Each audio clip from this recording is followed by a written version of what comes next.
This is the chapter 1 summary of Bhagavad Gita as it is. So basically, this first chapter has got two aspects. Number one is observing the armies, and number two is Arjuna's lamentation. So before we begin this Bhagavad Gita first chapter, let us see the background behind the Bhagavad Gita. So the background goes like this.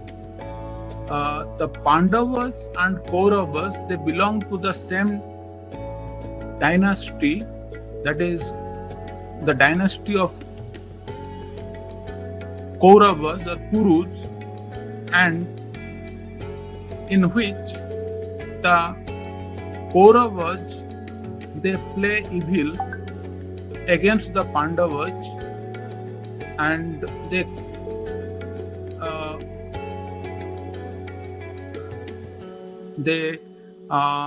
harass and they create so much troubles for the Pandavas. And but even though the Pandavas, they belong to the Kshatriya race, and they had to rule some kingdom, but they were bereft of any kingdom by the Kauravas, although they were brothers in relation, cousin brothers. So they were the Pandavas were born from Pandu, and the Kauravas were born from Dhritarashtra, and Dhritarashtra and Pandu are both brothers. So now, after the death of Pandu, the kingdom went to Dhritarashtra, and then Duryodhana claimed himself as the heir for that throne.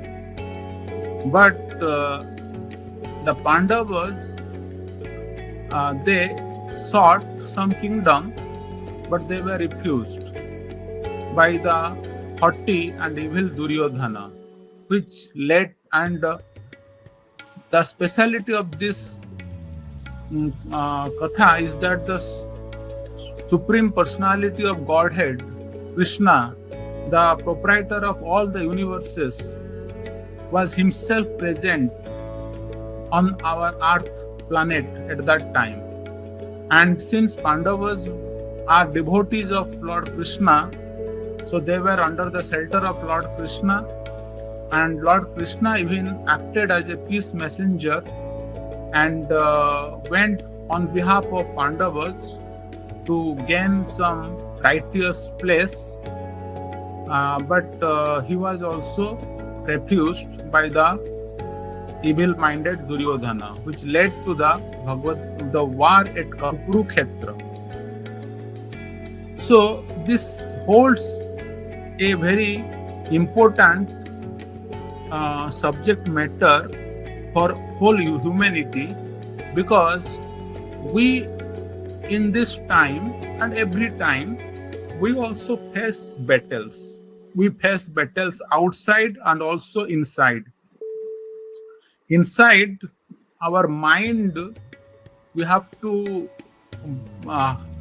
face the battle with our mind, and outside we have to face battle at several places, including our office or our place, family, with friends, at so many places.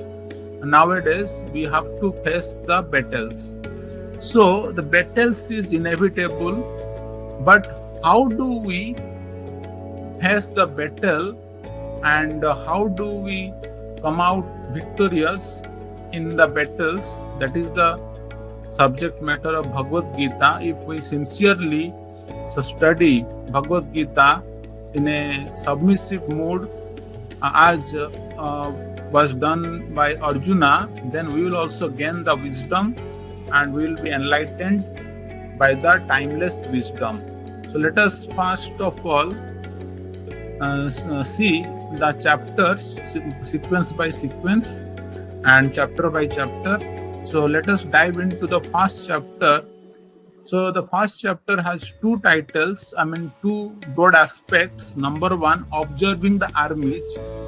Now, both the armies, Kaurava and Pandava army, they both are situated on the Kurukshetra face to face, and the war is about to begin. And so now, this is the point in time in which the Bhagavad Gita begins, and Sanjay narrates it to Dhritarashtra, because Sanjay and Dhritarashtra were seated in Hastinapur, the capital of the kingdom, the capital city of the kingdom, and Sanjay was given the divine vision by his Gurudev Vyasadev to see the happenings of the war, and then he could able to see and narrate it to Dhritarashtra. So first of all, the armies are arrayed in the battlefield. There were parties of Kauravas, and there were the second party of Pandavas. They had a formidable military formation, because on one side of Kauravas, Bhishma was leading, and other side of the Pandava army, Drishtadimna was leading. So now Duryodhana is feeling little second by the military formation of the Pandavas, because he was not sure that the Pandavas could make such a nice arrangement.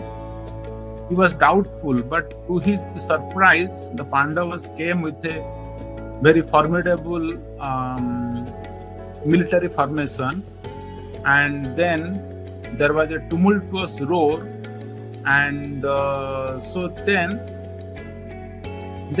Arjuna desires then the second aspect is where Arjuna lamentation starts, when he desires to see both the parties from the middle of the between the two armies.